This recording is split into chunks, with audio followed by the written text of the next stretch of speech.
Hi, folks. Welcome back to Place Manner Voice. My name is Catherine. Every episode, I transcribe a word into the International Phonetic Alphabet for you. Now, I'm using a subdialect of General American English. I'm a Canadian, and in Canada, we typically speak General American English. I happen to be on the east coast of Canada, and we speak a subdialect called Atlantic Canadian English. They're very, very similar. There are a couple of little features. Oops. There are a couple of features that you might hear differently in my speech.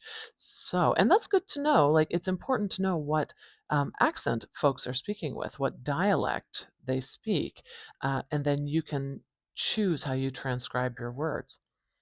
Okay, I used a random word generator today, and it gave me kind of a tricky word, and you might be able to see right away why. This word can be pronounced two ways. And if it's pronounced one way, it has a different meaning from the other way it can be pronounced. So let's look at this. It has to do with stress, a lot of it. So I think what we'll do first is do the verb first, I guess. Let's do the verb first. We will open our brackets here. And if we say this as a verb, we're going to reject something. Reject. I'm going to, I don't know, reject the bottle of wine at the restaurant. It's corked. I'm going to reject that proposal of marriage. That's very dramatic, isn't it? All my examples are so dramatic.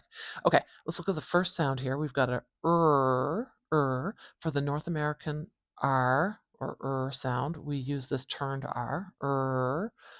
Now for reject, reject. I'm going to put a schwa next.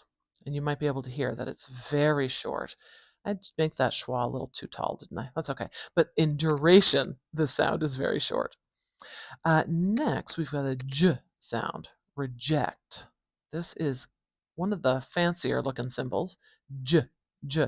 It kind of looks like two symbols stuck together, and there's a good reason for that, but I really want you to consider it one sound. We can't break it down any smaller.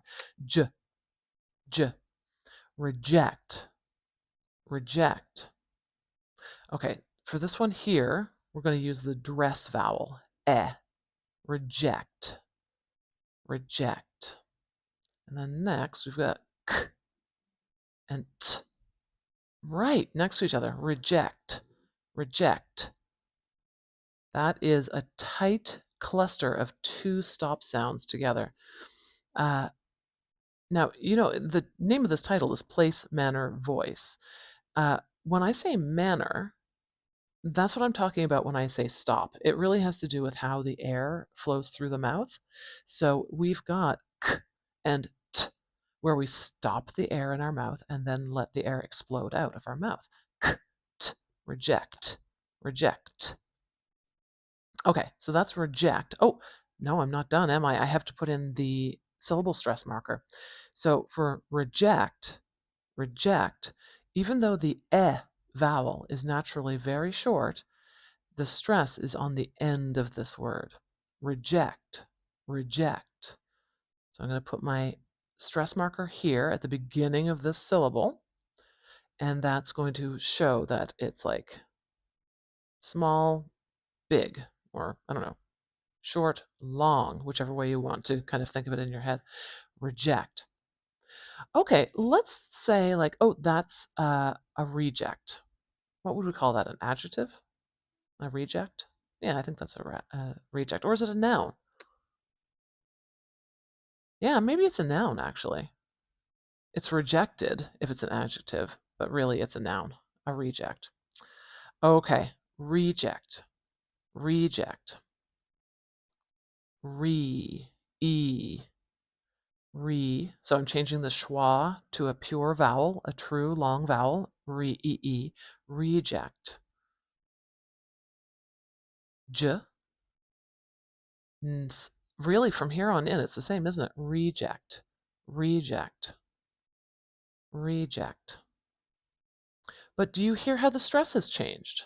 I'm not saying reject, I'm saying reject, reject. We've got a lot of length and power on this E vowel here.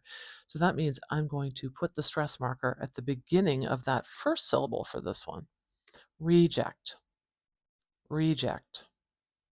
So this is a really important example of grammatical stress.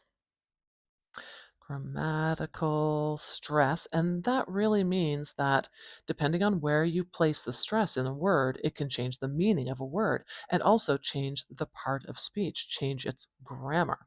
So that is a good example of a one word that you might not know how to pronounce without context. Okay, folks, thank you for joining me today. I almost said tuning in. Thank you for joining me today. If you have any requests for words you'd like to see me transcribe, do leave a message below.